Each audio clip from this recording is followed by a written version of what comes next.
We've got a segment that we started last week, and I'm going to introduce it here with a little intro video, but it's our unsung hero segment, and here we go.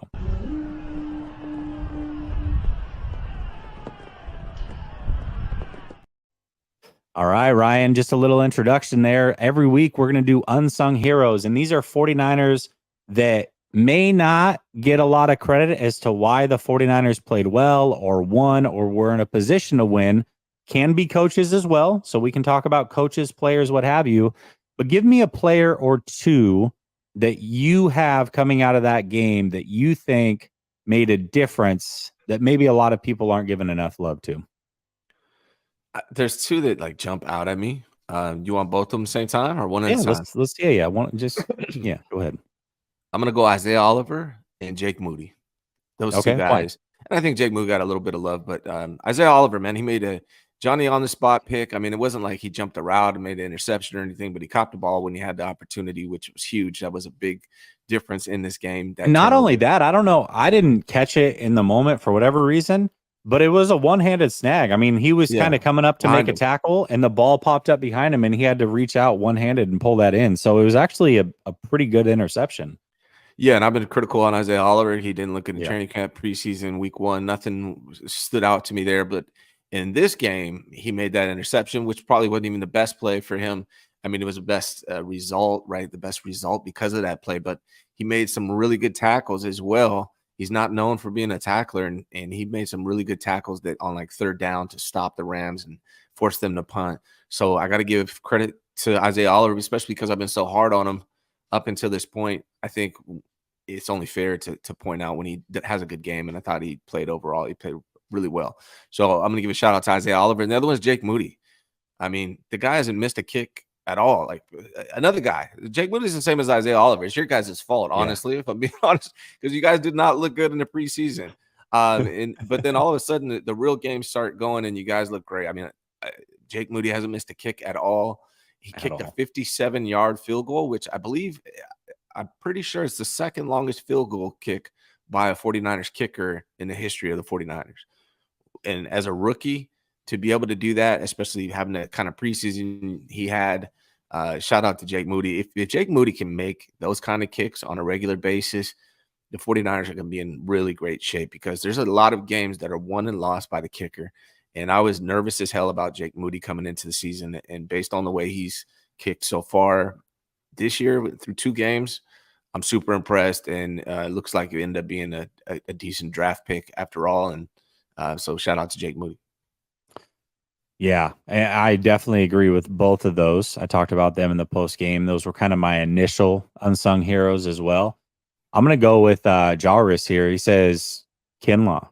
Kinlaw's another one that we have to give credit to. I mean, he had the batted down ball, which was huge, but just overall, he seems not only healthier. I mean, that much is clear, but I think this role is perfect for him, where he gets to come in, play limited snaps, get after the quarterback.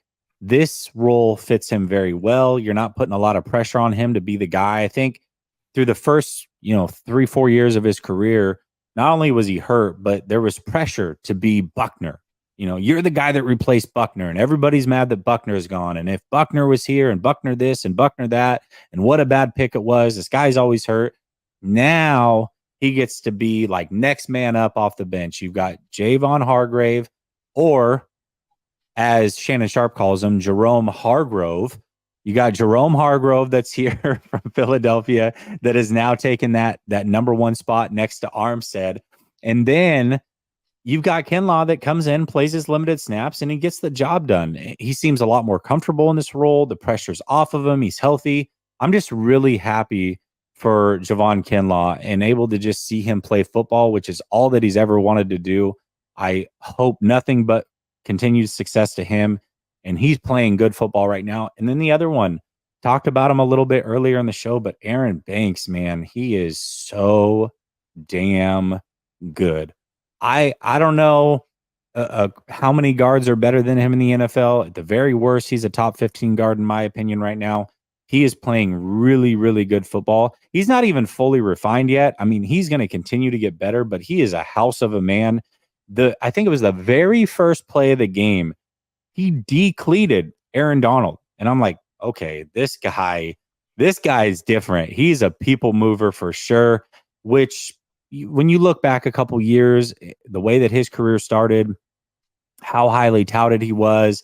A lot of people said that he wasn't looking good in camp the second year and that he may not amount to anything. He played extremely good football last year. And in this game in particular, I think he was phenomenal.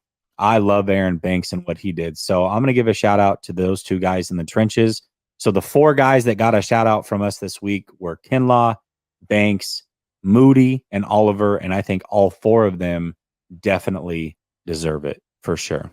Agreed. And shout out really to Kinlaw, because this goes to show you guys, like, writing people off as busts or whatnot is people got to stop doing that. They got to give players times. You know, I'm not saying Kinlaw is some elite guy right now, and maybe he will be, right? But people were saying he was an absolute bust. Right now, he's actually an actual player. He's healthy, and he's doing a fine job out there, man. So shout out to Kinlaw. And then again, I agree with you on Banks. He continues to be he's a player. He's a damn good one for sure. Yeah. Jay coming in says Puka Nacua is the real deal, though. Yeah, he is. You know, Stafford deserves some credit too. Let's look at Stafford's career and how he's put receivers completely on the map as far as record-breaking years. Obviously, we know Calvin Johnson's incredible and would have been incredible no matter what. He was an athletic freak, a hell of a player, but he has a record-breaking year playing with Stafford. Then Stafford comes to the Rams, and he does the same thing with Cooper Kupp, who was a good player before. Not saying he wasn't, and he still, would have been a fine player, but he breaks records with Stafford. And then Puka Nacua, through 2 games, has the most catches of any rookie ever through their first 2 games. That's with Matthew Stafford as well. Matthew Stafford he basically zeroes in on one guy and is going to make them a superstar beyond belief. He is really, really good. And Puka Nacua, I think it'll be interesting to see. I'm curious to see what they do when Cooper Kupp comes back, because Puka Nacua and Cooper Kupp are kind of playing that similar role. So who's good enough to move outside? What do they do? Do they work them both from the inside somehow? I'm curious to see how that plays out. But Puka Nacua definitely is the real deal. Check this out, Jesse. Matt Stafford through 2 games is 3rd in total passing yards. Puka Nacua is 2nd behind Justin Jefferson in total receiving yards. Yeah, no surprise there. Yeah, no some people are like, oh, Puka, once Kupp comes back, Puka's gonna fall off, and no, he's not. What he's been able to do, they're gonna find ways to find him as well.